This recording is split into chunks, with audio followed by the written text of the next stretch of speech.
and imposing strict limitation on the number of people that may gather in one place. This meeting of the Berkshire Hills Regional School District School Committee will be conducted both in person and virtual. In-person attendance will be limited to school committee members, superintendent, and business administrator. No in-person attendance of members of the public will be permitted at this time. However, the meeting may be accessed remotely through Zoom and or Facebook. Agenda items listed are those reasonably anticipated by the chair, and not all items listed may in fact be discussed. Those items not listed may be brought up for discussion to the extent permitted by law. This meeting is being recorded by CTSB and will be broadcast. Meeting is also being recorded by the committee recorder, other members of the committee, and members of the audience. Minutes will be transcribed and made public and posted to our website once approved. I'm going to take a attendance at this point to see who's here. Start Ann Hutchinson. Here. Jason St. Peter. Here. Sean Stephen. Bonnie Bon Buffoni. Here. Molly Thomas. Here. Bill Fields. Here. Ann Singer. Here. Corey Sprague. Here. Mahoney. Here. So the only one is Sean Stephen at this point is not here. Otherwise, we are all present. We have the minutes from January 14th, 2021. Do I have a motion? So moved. Do I have a second? Second. I have a motion by Rich Mahoney, a second by Jason. Any discussion? Hearing none, all votes in virtual meetings and remote meetings are by roll call. Ann. Aye. Jason. Aye. Sean. He's still not here. Bonnie. Aye. Molly. Aye. Bill. Yes. Diane. Yes. Corey. Aye. Rich. Aye. And I, it's unanimous. And we'll turn it over to the superintendent. Okay, I think we're gonna start right in with our guest, Andrea Wadsworth, who's the president-elect of the Massachusetts Association of School Committees. Andrea's worked in all sorts of roles in education and once worked for us. So Andrea, the floor is yours. Thank you, Dr. Dillon. It is a pleasure to be addressing this committee and the Berkshire Hills School Committee. Thank you so much for having me. I am the former Division 6 chair, and I am here to introduce the new division members and officers. And so that is Dr. William Cameron. He is now the chair of Division 6, which is all of Berkshire County. And our vice chair is Jason St. Peter from your board. And so we're very excited to have Jason join us. He will, I know, it's great. So happy. Jason actually was taking a role with MASC through MIAA, and he represented us on the hockey board as an MASC member. So we were very excited to have him step up to this role. And then our secretary treasurer is Steve Bannon. So we have always been honored to have Steve work with us, and he's had that role now for 4 years, and we appreciate all his support. So I wanted to come and just thank you for sharing 2 of your members in a countywide initiative, but also to represent Berkshire County on the state level. And I had a couple things I just wanted to remind this group. MASC is the Massachusetts Association of School Committees, and we are here to assist you and to bring your initiatives forward, whether that be legislative or training that you may need as a school committee member. We offer charting the course, which is mandatory for any new member, but we also recommend it for any member who would like a refresher. Always great to learn about ethics and open meeting laws, and you never can go wrong with that.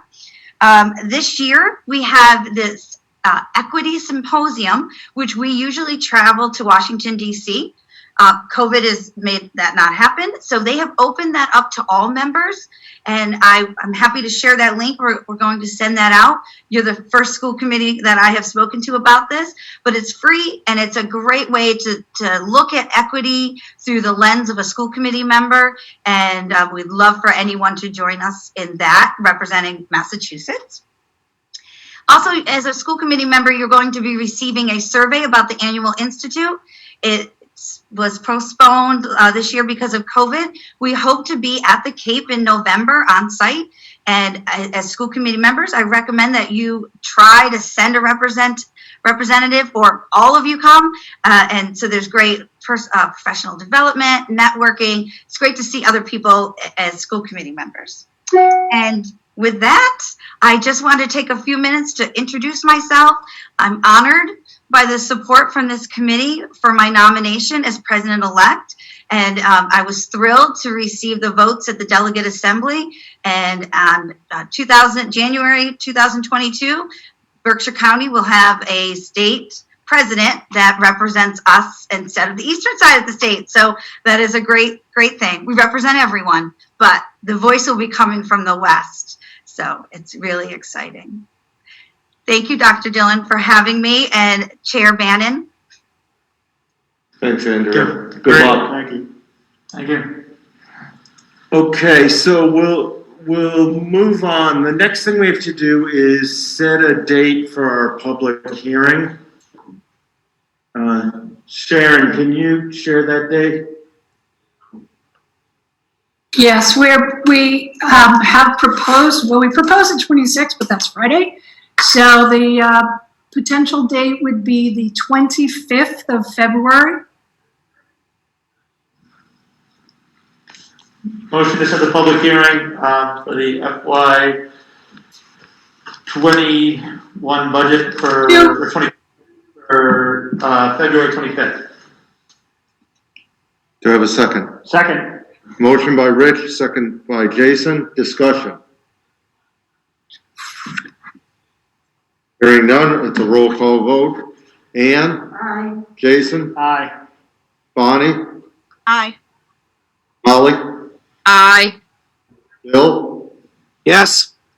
Diane?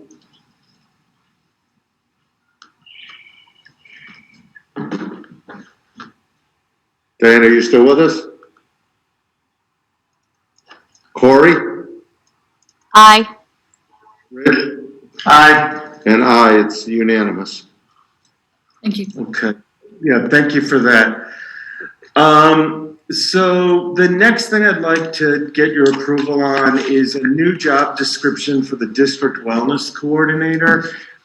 If you've been following the news, we applied and received quite a bit of money from the town of Great Barrington, connected to the revenue from the marijuana sales, that in some way should address needs of, in this year, youth in the community. So we received this grant, and our proposal is to have a district wellness coordinator. And what's in front of you is a job description. Even though the position is grant funded, and that's where the resources are coming from, I do need your approval with the position. The language is quite similar to other job descriptions. The qualifications intentionally are a little open-ended. So a bachelor's degree in public health, nutrition, dietetics, social work, health education, and or similar field, or related professional experience, and a master's degree is preferred. Then there are a whole bunch of bullet point items, largely around communicating, building cooperative support, strong relationships, organizational skills, and project management. We see this as a fiscal year position as per the independent agreement, and the person will report to me or my designee. On the back page are a whole bunch of performance responsibilities, but we see in simplest terms, this person is the glue to connect health and wellness and social emotional learning, to partner with wonderful people who are doing really good work, and to bring all that work together. So I think it's a really important role. I'm very excited about it. There are a number of community members and school people who worked really hard to share this wellness plan, I guess maybe a year and a half ago, to then write the grant to get the support to do this. So I think it's one of the most exciting things we've done. And then coming hopefully off these COVID times, really investing in health and wellness and social emotional learning, I think is going to make a huge difference in students' lives. So I'd like to ask for your support on this one. Before we take a motion, does anybody have any questions or comments? I just have one question. And the various degrees, you said health education? Is that like a separate thing? Do you major in that, or is that just an education degree? So someone who just has an education degree, would they be eligible for this? Yeah, but I think so, but I think they'd have to have they could have a health education degree, they could have a degree in education and previous work in health. We intentionally left it really broadly defined because we think lots of different backgrounds could set somebody up to be successful, and we want to cast a wide net and see who's out there. Yeah, go ahead, Jesse. You said it was grant funded? Yes. And is that a year-to-year grant, or is that an indefinite grant, or how is that? So and this is my understanding of it, and it's not totally firmed up. We received the grant, or we received the announcement of the grant, and the funds should be available as, the next step on this will be to advertise it, Yeah. right? And then do a series of interviews and select somebody. I think the obligation is to spend the funds of this first year by September. And I think it's likely that the town of Great Barrington will open another round of this in maybe late July or August, so we can apply for future funding before this funding expires, right? Goes away before we run out of money. Right. So my hope would be that, and there are specific things we've got to do to show the town of Great Barrington that this was impactful, and we did what we said we were going to do. But if we do our work well and demonstrate it, my hope would be that we submit another application and they continue to fund the work. Great, thanks. Anyone else? Peter, what would be the salary range that we're talking about? Is there any idea on that? It's a little early, and I'm a little reluctant to share it now because I'd like to have some more conversations about it. The grant award was $80,000, so it would be something less than that. But depending on somebody's background and experience, maybe in the 50 to 80 range. Okay, all right. Now, and there are Springfield College offers majors in health education, and a lot of other schools are doing it now too. So I don't think there's going to be a lack of candidates applying. Yeah, and I think like somebody, I don't want to discourage somebody who majored in philosophy or something else if they have a demonstrated commitment and work experience, right? There are lots of different ways one could approach this. Well, I just remember the meeting that we had where the health team came in, and this is one of their first recommendations. The tremendous work that they did in that presentation about a year and a half ago. And it certainly does move the needle on our direction, in the district's direction of where we need to go, based on what we heard that night. Yeah, and I think since that night, the complexities around, I mean, for that matter, student and staff mental health, like this pandemic is terrible and really complicated. And investing in this role right now is one of like the most wonderful and happy things we're doing. Right, I'm really excited about it. This is the potential to really change people's lives. Yeah, good. Anyone else with questions or comments? Peter, you're watching, see if anybody raises their hand. Oh, sorry.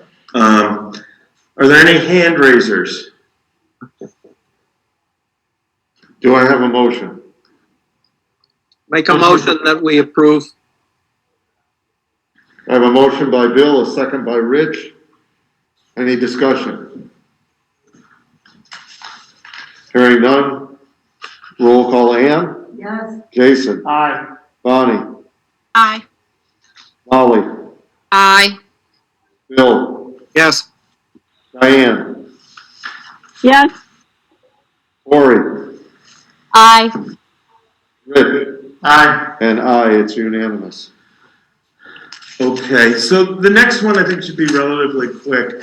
At our last meeting, you all approved a short memorandum of understanding for paraprofessionals very early on the salary schedule to meet the minimum wage requirements. As we dug into this a little deeper, we found there's a parallel challenge within the cooperative group, specifically related to food service helpers, so our least experienced, least senior food service workers. So the language in this is exactly the same to correct that problem connected to the minimum wage tied to the calendar year. The only change is it's a different bargaining group, and it's referencing food service workers instead of paraprofessionals. My understanding, and Sharon, you can correct me if I'm off on this, is that the total number of people involved is 2. Yeah, so it's 2. Okay, so again, I think it's fairly straightforward. It's not a big deal. I'm sorry that I didn't bring it with the last vote, but I'd like your support on this one. Any discussion? Hearing none, a motion. Motion approved. Second. I have a motion by Rich, a second by Jason. Any discussion? Again, Ann? Aye. Jason? Aye. Bonnie?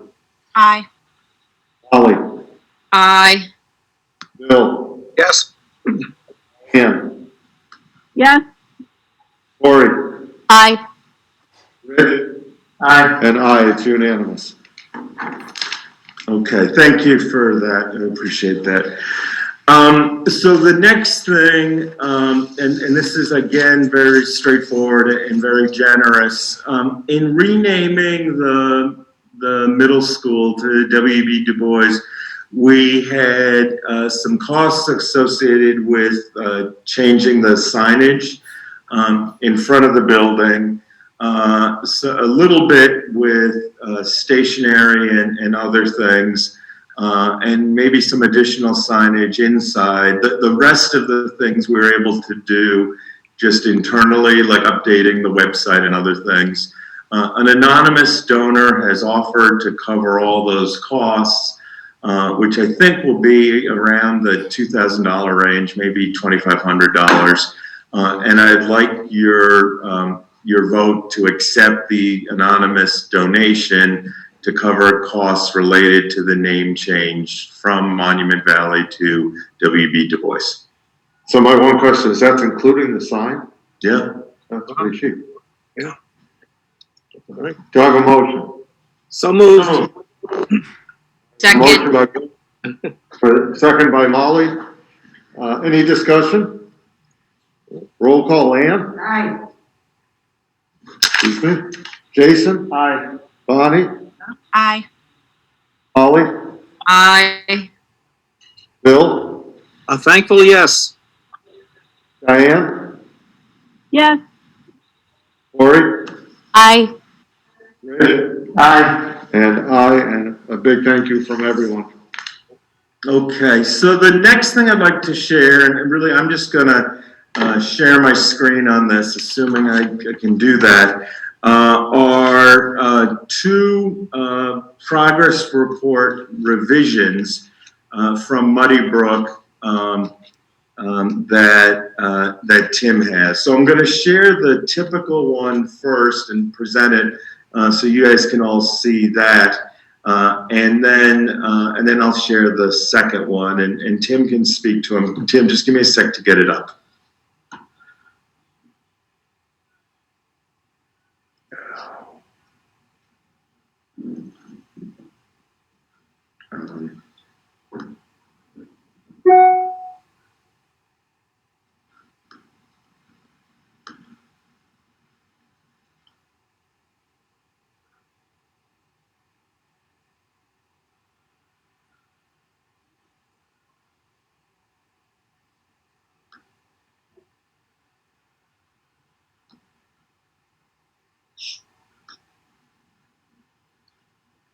Sort of. All right.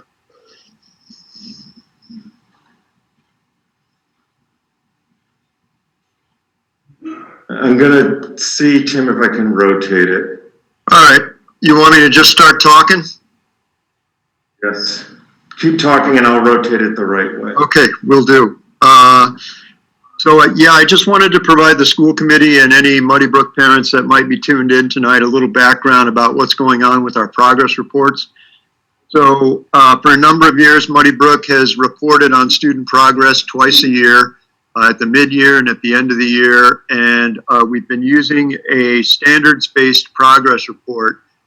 We see an example of that right there on the screen. Peter pulled it up for me. This is a grade 1 report card. As you can see, it's pretty dense. We're just looking at the first page. We've got standards expressed for English language arts, mathematics, science, technology. Peter, if you want to scroll down a little bit, we can show folks kind of what the entire progress report looks like. And again, what we're looking at right now is a typical mid-year progress report, actually a whole year progress report that's been used at the elementary school for a number of years. Our standards-based report card that we've been had in use for quite a while. One thing I'd like you to note is that there's 2 columns that we write in progress descriptors next to all of the standards that the teachers have selected as sort of key standards for what they're teaching throughout the course of the year. So both term 1 and term 2 standards are on this single report card, and it's quite lengthy with a room for comment. It can go out to about 6 or 7 pages. So back in October of this year, Peter, you can go ahead and pull up the next one. The one that we're using this January. Right. So back in October of this year, we started puzzling about how we were going to be able to provide progress information with the same sort of depth and breadth with all of the different things that are happening, not just this year, but at the end of 2019, 2020, and the different modes of instruction that we've had this year, going from remote to hybrid to in-person, back to remote. And we also at the same time had a lot of conversation about what in a year like this year is really important for kids to know. What are the essential skills that we want them to have when they get to the end of the year? What are the things that we want them to be able to do that are really critical and that will mitigate future learning loss going forward? And so we revised that lengthy standards-based report card that was in the first thing that Peter presented into the report card that you're looking at right now, the 2020-2021 first term progress report. A couple things that you'll notice are different right away. This year's progress report is much shorter. It's much more focused. We've got far fewer skills that we're giving input on, that we're rating progress on. in each one of the academic areas. We're only doing one term at a time, so each term's progress report is going to be unique. The first term progress report will have different skills on it than the second term progress report. And again, we're just trying to focus on the foundational skills.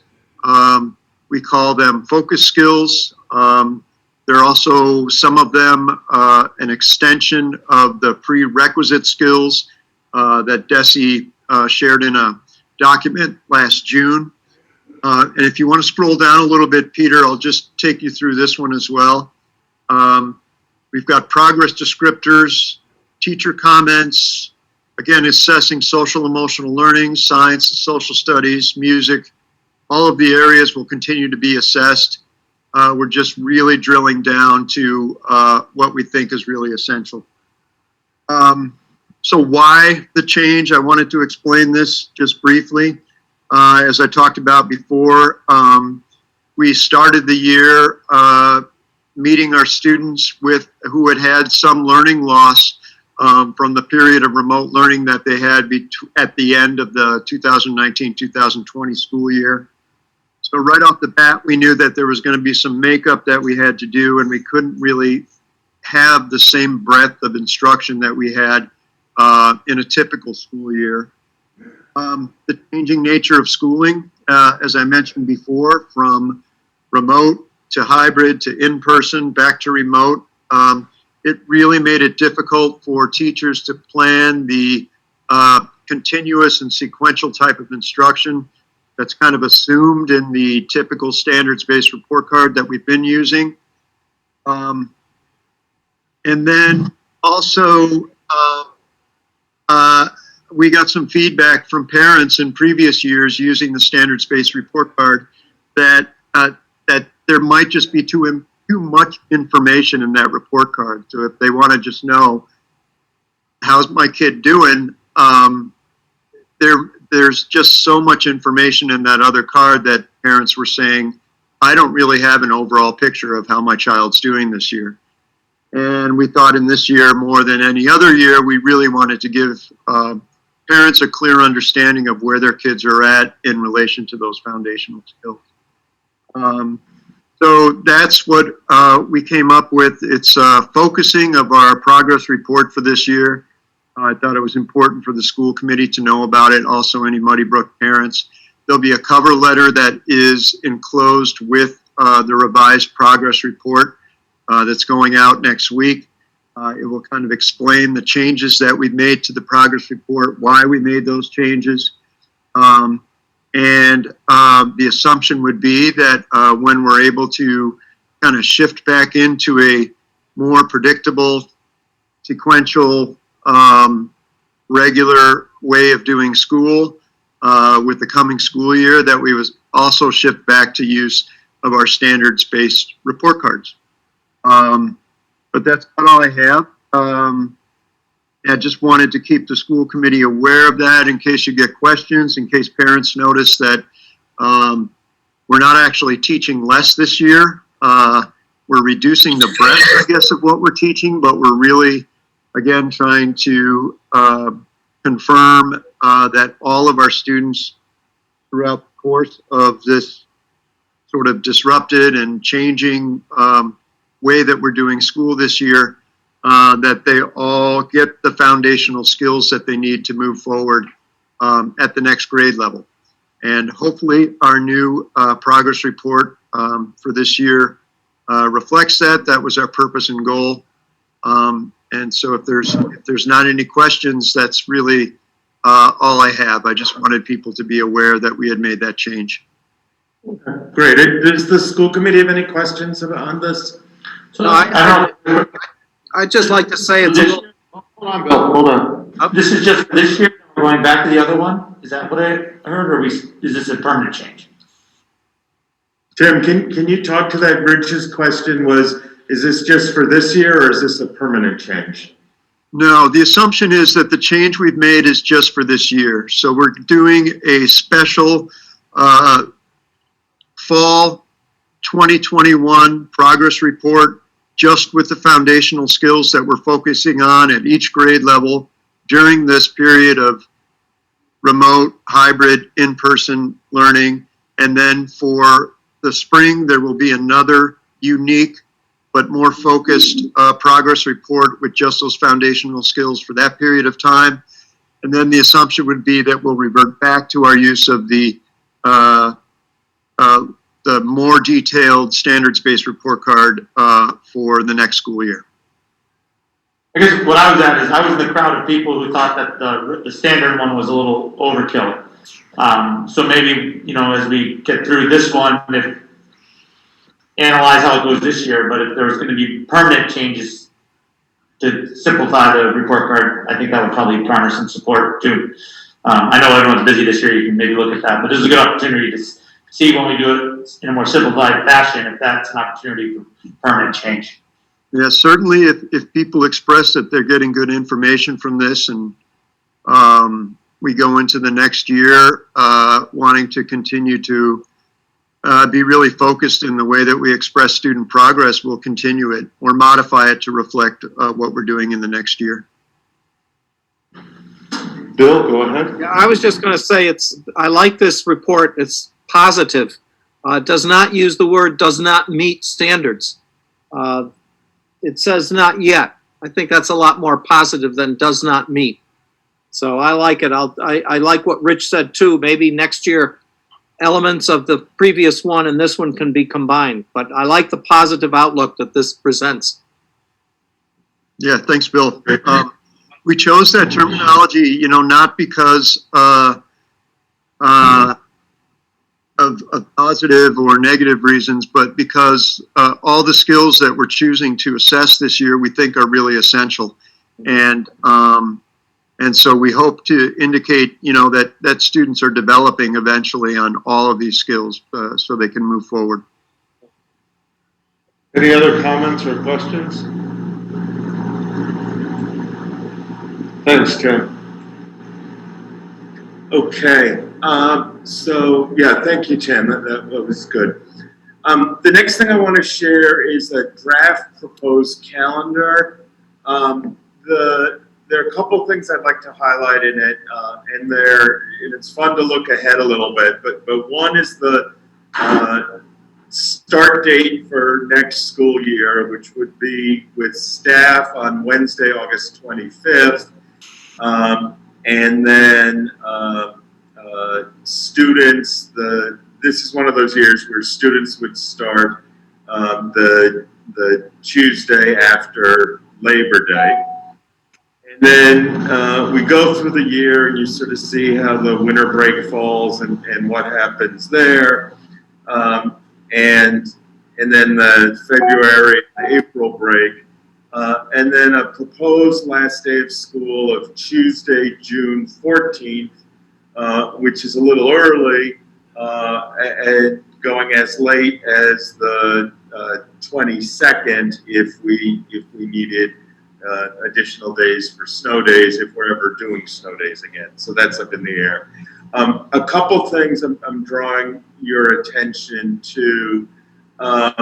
There are, for the moment, professional development days in the calendar, and there are a couple half days. Normally, we have many more half days in a year. I'd like to start some conversations about how we might use that time differently, and we'll be coming back to you with that. But that's why there aren't very many half days within the calendar. So that would be conversations and or negotiations. Otherwise, I think the calendar is fairly straightforward. There's one other thing you'll notice, and next year this falls on a Sunday, but June 19th is now a new state holiday in Massachusetts, Juneteenth.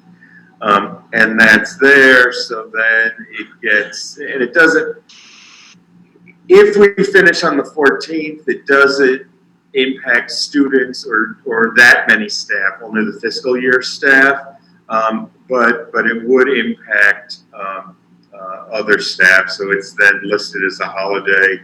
on the 20th because a holiday that falls on the Sunday carries over to the Monday. So that's a change. Otherwise, I think it's fairly straightforward. Any questions or comments? Yeah, I didn't print mine in color, but I thought I heard you say that the first day of school is the first Tuesday after Labor Day. And on mine, it says the first day of school is August 30th. I'm sorry, I misspoke. Okay, I just want to make sure people didn't make vacation plans. Yeah, no, I skipped a line. I retract that. The Tuesday after Labor Day is like the second week of school. So the first day of school for students is Monday, August 30th.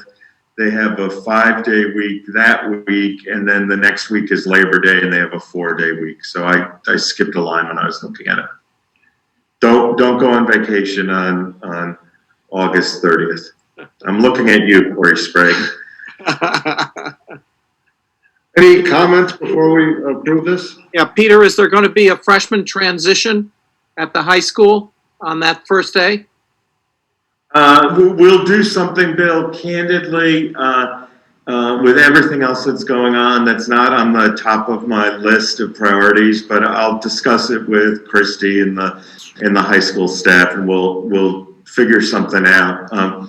There's a tension there around how we count days, but we all know it's extraordinarily valuable to get the 9th graders into the school before everybody else is there. And while lots of people, particularly coming up, hopefully will be there for athletic or extracurricular things, that little transition time is a big deal. So we'll talk about it and come back with a really thoughtful plan. The compliance with day counting has kind of gone out the window anyways at this point, so. The what? The compliance on day counting has kind of gone out the window. Yeah. Like when the commissioner scratched 10 days off the year. No. Okay, so there you go. Any other questions about the calendar? Yeah, I don't see any half-day services at all. Yeah, by design. No, there are a couple. So normally there's 6 or 7 in a year, and they're none represented right now. And we've been having some internal conversations about some ways we might use that time differently, and I'll come back to you with that. It's just premature. But there is a half day on the 23rd going into the winter recess, and historically we've done that not so much for professional development, but and we may be traveling again, right? But for travel, if we're in a position to go see our relatives. So that's one. And then historically, the last day of school has also always been a half day. I'll put my plug in. You know, the half days are a real pain for parents. I know that's part of what we're thinking about it. Yeah. Give me like a month and I'll come back to you with a wonderful proposal. I'm not ready to I got a little work to do there. Do I have a motion? Make a motion to accept the calendar. Do I have a second? Second. I have a motion by Ann to accept the calendar, a second by Bill. Any other discussion? Roll call, Ann, Aye. Jason, Aye. Bonnie, Aye. Molly, Aye. Bill, Yes. Diane, Yes. Cory, Aye. Rich, Aye. and I, it's unanimous. Okay, so and thank you. There are a lot of things we're talking about tonight. The next one is a little update on basketball. So Carl put together some slides that he shared with parents. Our hope is as and if or when we open school that we're able to have a very shortened basketball season. There's some details here around it and all sorts of things around guidelines. Rather than going through the slides now, Carl's on the line and folks may have questions, and either Carl, Christy, or I are happy to respond to those. Any questions? Randy's also there. Oh, I'm sorry, and Randy Coldis, our double basketball coach, the first person to do that in 28 years, Randy. is also on, so he could answer questions too. I just had one question for the season, maybe Carl can ask, is it supposed to, when is it supposed to end, March 5th? I remember you said in the last meeting. That's correct. My thought is, I mean, obviously the spring lost everything last year, so we don't want to encroach on them, but is there any thought with the 5 teams in the county that are playing to extend that another week or so into the next week in March, or to have some overlap with the fall too? At the last AD's meeting, we did discuss that. We don't want to, fall 2 will start up after that, and then the spring season is going to run late into almost to July, so we didn't want to go past that date. But we might extend by a week, and maybe have an overlap for fall 2 and spring, where you could still, finish out fall 2 and play a spring sport. But that's still all up in the works right now. Okay, great, thanks. Anyone else? Do we have any other schools, Carl, that joined us since the last time? No, there's the same schools, Wacona, Greylock, Hoosick, Mount Everett, and us, and no, I don't think there's going to be. I think that's going to be it. Yeah. I'm wondering if this isn't starting until we go back in person in some capacity. At what point do we call it and say it's not worth it to have a season that will only last until March 5th? Is there a cutoff for that? Or would we do like a 3-week season if that happens? My conversations with the coaches and the other ADs, we kind of feel like if we are not in hybrid learning on Monday, then maybe we might call it at that point. It's just, we're just running out of time. And we've been extending for a while now. So I kind of think, this is going to be it. This will be the last cancellation or postponement. Anyone else? I just want to commend Carl for all the work he's put in, persistently trying to put something together, and Coach Coldis for really stepping up. It's been an inspiration for the girls. I know that. Great, thank you. Thank you, guys. Okay, so let me move on. So the next one is sort of the giant elephant in the room, which is COVID-19 and where we are and what's going on. So I have some, I think, positive news to share since our last meeting, and some other sort of lagging uncertainty, which is maddening for me and parents and students and everybody else. So let me start with the positive news. We had talked at our last meeting about the opportunity to participate in pool testing and whether that made sense or not. And I got very clear feedback that we didn't have the capacity internally to manage that on top of everything else we're doing, and particularly the nurses. I participated in a couple of webinars with the state and got some additional feedback, and then met with the superintendent's roundtable, the other 12 superintendents in Berkshire County. And there's fairly strong interest in putting together some sort of consortium so we can go ahead and do pool testing and hire an outside person or agency to manage it for us, so we don't put that on top of our existing nurses' already overwhelming responsibilities. And it may end up happening sub-regionally, right? Or if not enough districts participate, it may happen just across the county. So it looks like, and then I applied to the state and we got accepted, which I don't think is a particularly big deal. I think they wanted to accept people. But I'm working out the details of that, and it looks like hopefully after the break we'll be able to start doing pool testing. And essentially what that is, it's a way to do a whole lot of tests quickly. You do them in intentional groups, and then if you end up with a positive test in that pool, then you go back to the whole pool and you test them again. And it's sort of seen as the state-of-the-art way to manage this virus. So this is what many colleges and universities were doing.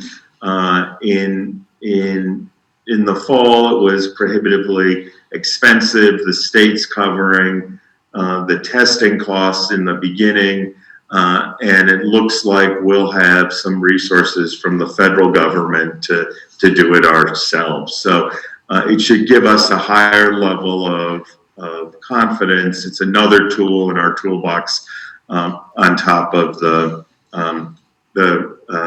rapid tests.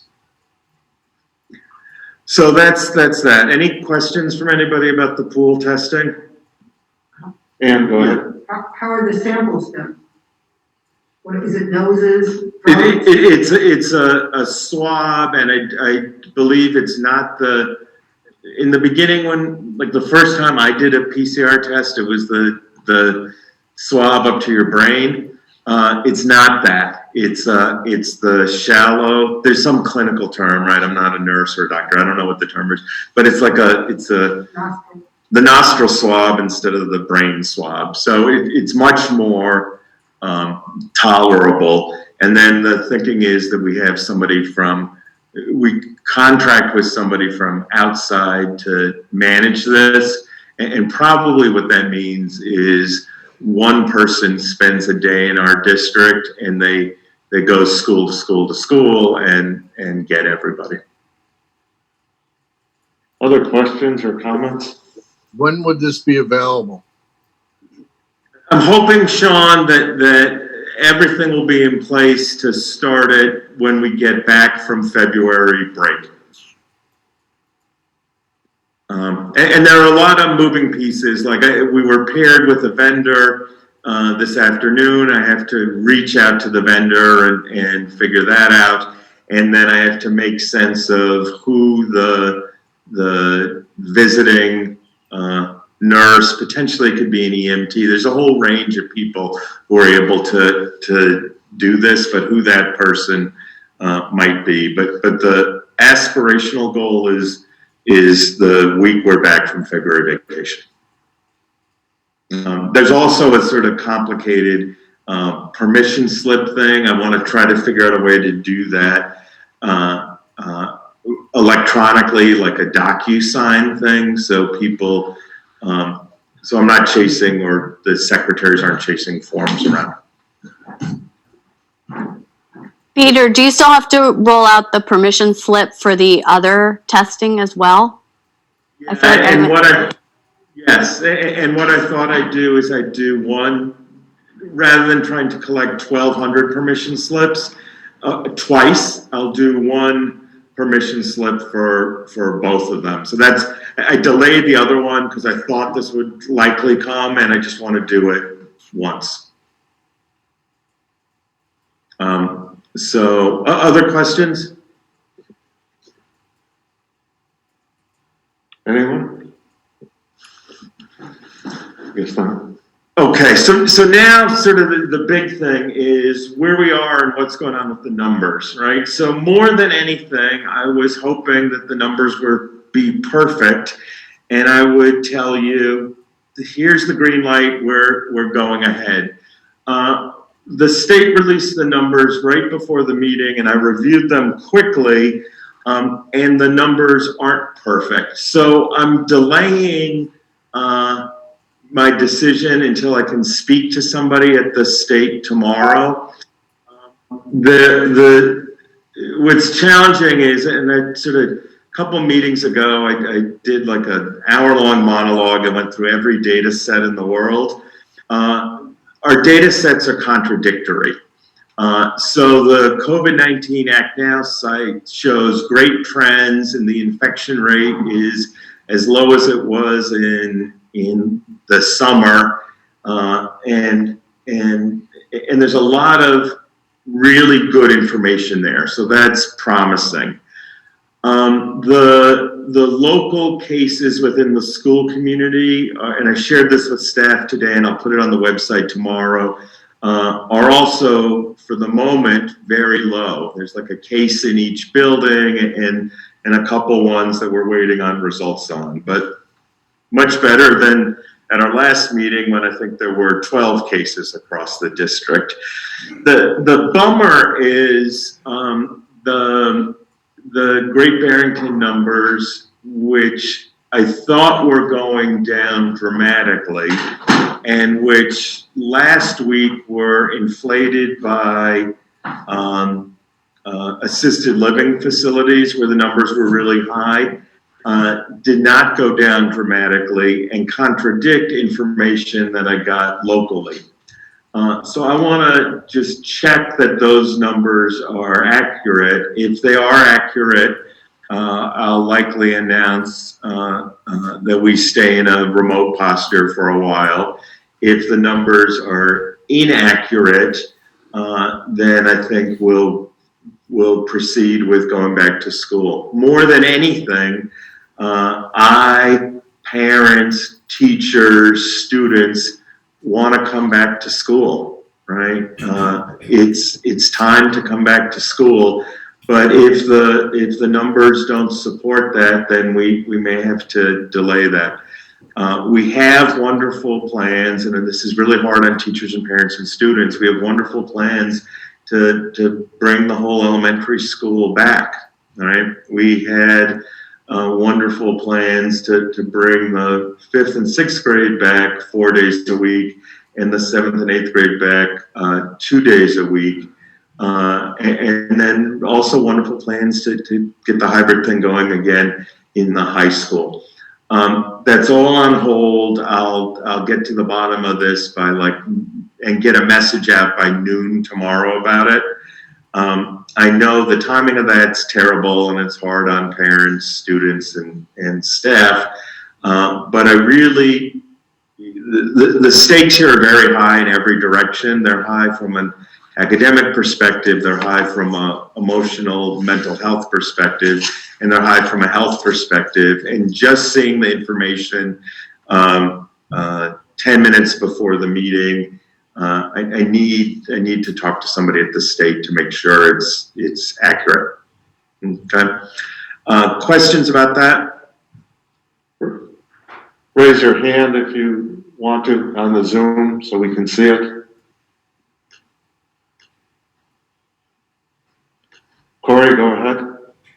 Yeah, I guess I would just say, I caution in throwing this out there because I don't know who has the capacity to do this right now, but I would ask if there's any way that we can be looking at alternative things to be doing in the absence of having kids back in school, and whether those be, safe or distanced activities in small groups happening outside, if those are online creative ways to be gathering students online, but just really thinking about if there are other ways to be getting the students together in the absence of relying on the data looking good enough to get them back into class. I'm definitely concerned on the social and emotional side of things, and just making sure that we're doing all that we can do and being as creative as possible to support students that way.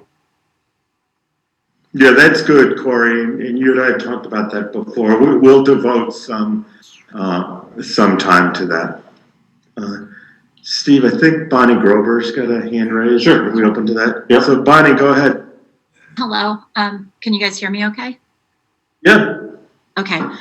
So I think most of you know I'm a 4th grade teacher at Muddy Brook, and I just wanted to give you a little perspective on what I'm seeing as a teacher, and that is that students are starting to get very down about not being back at school, especially in the elementary school, as they hear a date and they get excited to be back in school, and then dates get changed again. Parents are emailing me to tell me that their students are going to take an hour off today because screen time is too much for them and they're getting down. I had a student cry the other day to just say, Mrs. Grover, I'm so frustrated. I don't learn this way and I can't learn over the computer and this is really hard. And I assured him that it's hard for all of us, but I just wanted to give you that perspective from what I'm seeing as my students are coming to class, and they are coming and they are working their butts off, but they're getting tired and they're getting down. Thank you, Ron. You're welcome. Other questions or comments?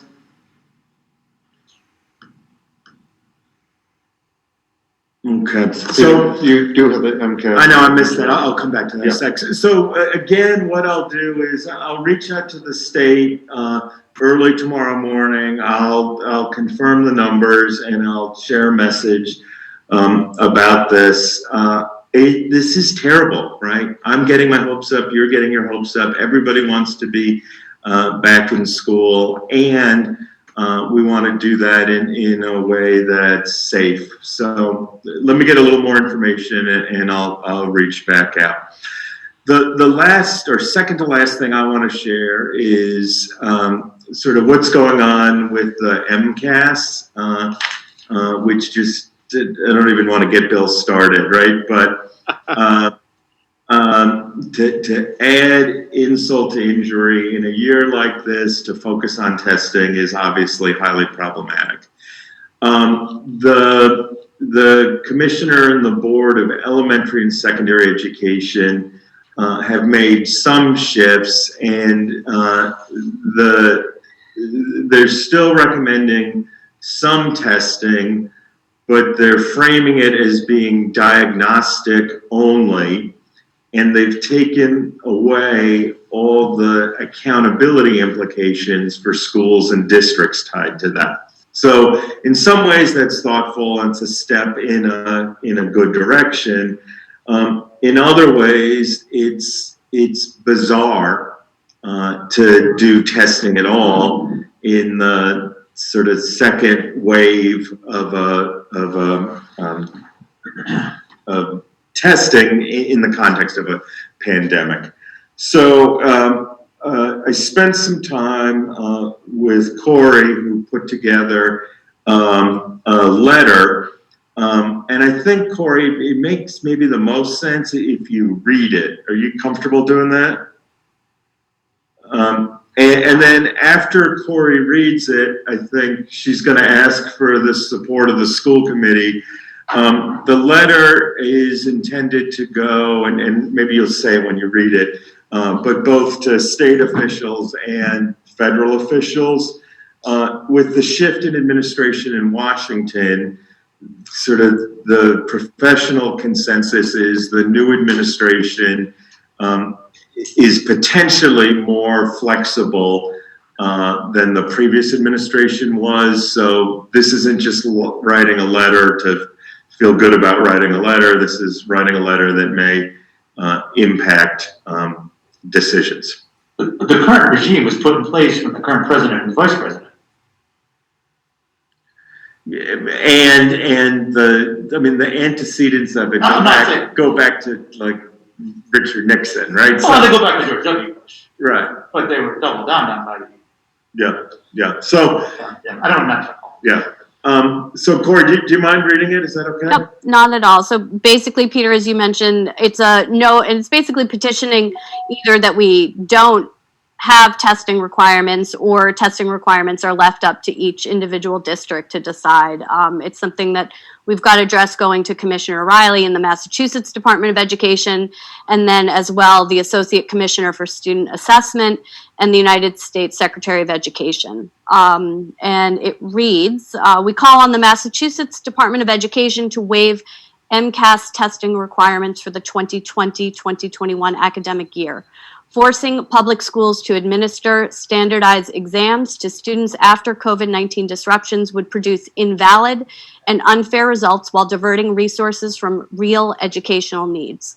While the state has announced modifications to shorten the testing time and to provide accountability relief, we do not feel those are sufficient accommodations. We are asking the state of Massachusetts to cancel all standardized testing or to at least make the tests optional, so individual districts can decide if these tests are the best way to assess learning loss for the 2020-2021 school year.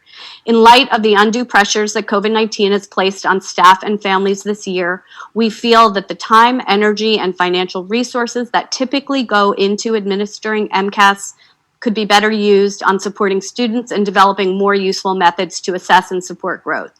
Simply reducing testing stakes is not enough. The use of standardized tests in public education has long raised concerns, and with the addition of disruptions caused by COVID-19, these concerns only become more apparent. It then goes on to a few bullets. These results will not be valid, reliable, or useful. Teaching, learning, and testing conditions vary widely and continue to be in a state of flux. The tests will be logistically hard to administer if we are still remote. There are several challenges around ensuring the tests can be done safely, fairly, and accurately.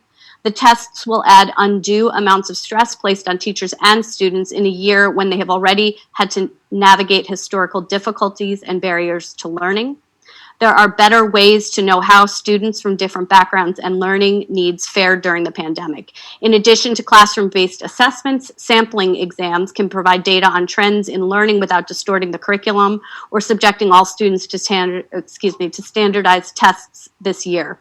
Instead of more testing, we should be focusing on solutions that address poverty, racial inequalities, and school funding disparities. Most parents oppose testing this spring. According to the Understanding America study done by the University of Southern California, support for canceling the tests rose from 43% in mid-April to 64% in mid-October. In a time of scarcity, funding must be used to support and not further stress the system. Let's seize this opportunity to provide better options for our students. Our children, their families, and their teachers deserve it. Wow, good. I'll take that as a motion, Corey. Yeah. For us I'll make a to. motion.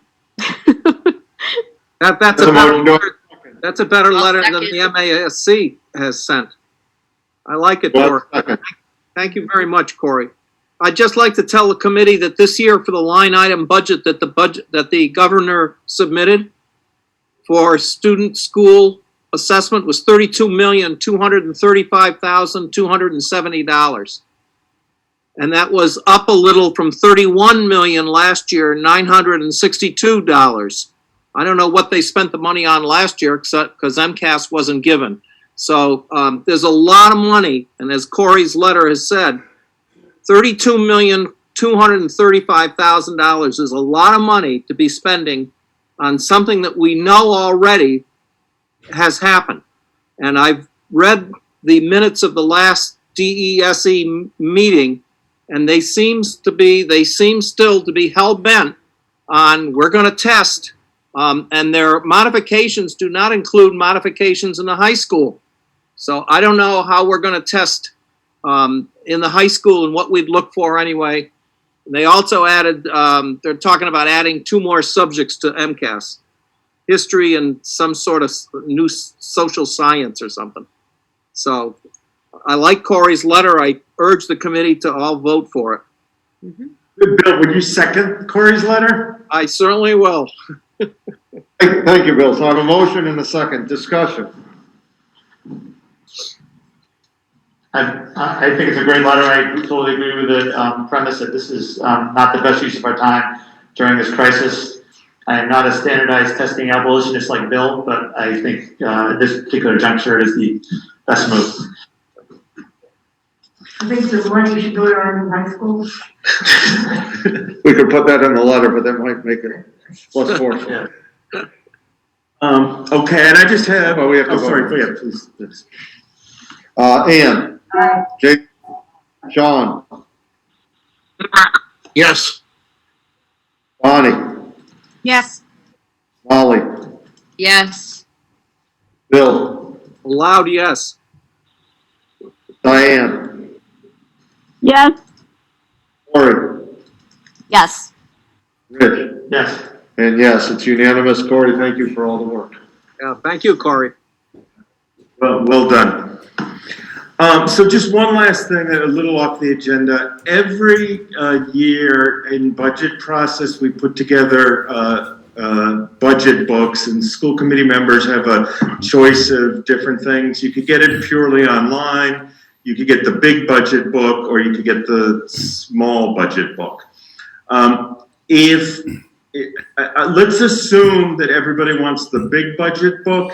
If you'd like the small budget book instead, could you raise your hand?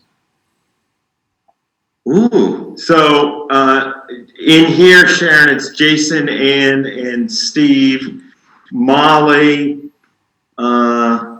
A lot of people got it actually electronically, Okay.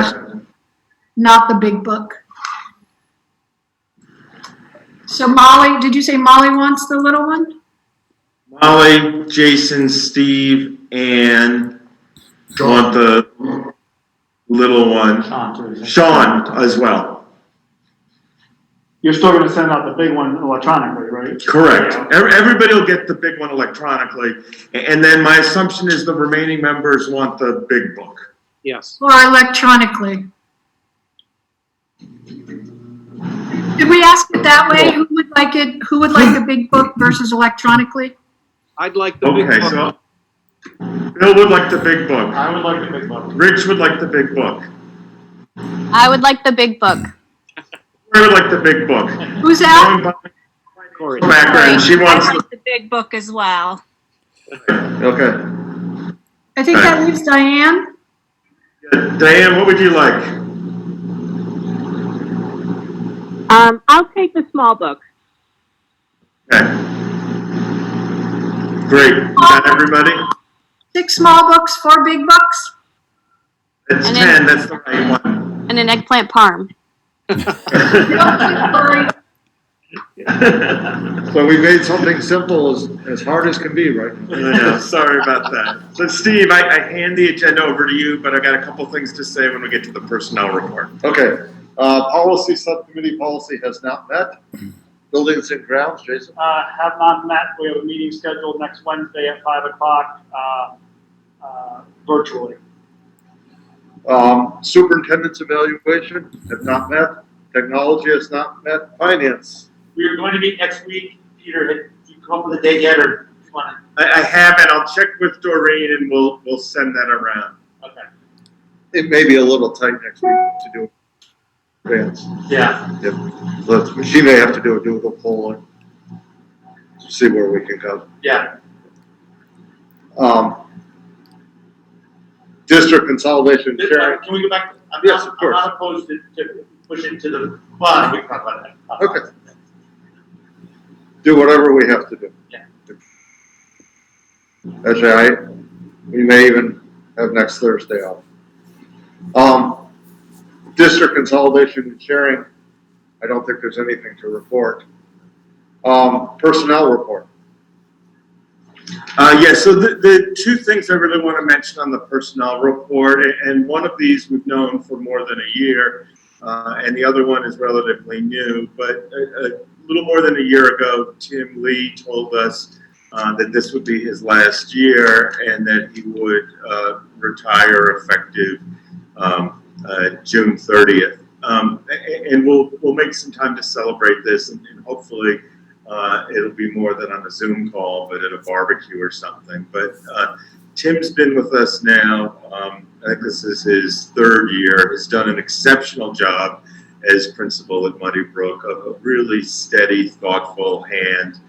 And I'm really sad about this, right? We'll start a search, we'll find another great principal.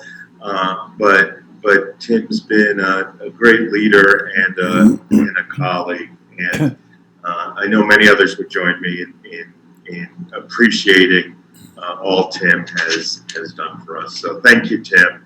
And when it's a little warmer, we'll celebrate outside. The other one is also from Muddy Brook, is Ann Flynn. And I don't have the exact number in front of me, but Ann's been with the district for I think 30 plus years, which is an incredible amount of time. And has had a deep impact on students and on her colleagues. And she too has announced that she's retiring at the end of this year. So I'd like to recognize everything she's done, and we'll also celebrate her when it's a little warmer and we can get together outside. So 2 really remarkable people who will be missed. Thank you. Any old or new business? Any public comment?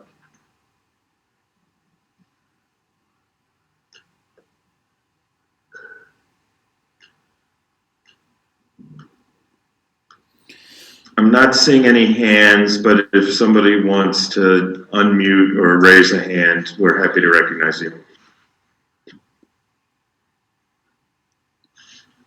Seeing no one, by unanimous consent, we are adjourned. Okay. Thanks, Thank you, everybody. everyone. Have a good night. Thank you. Good night.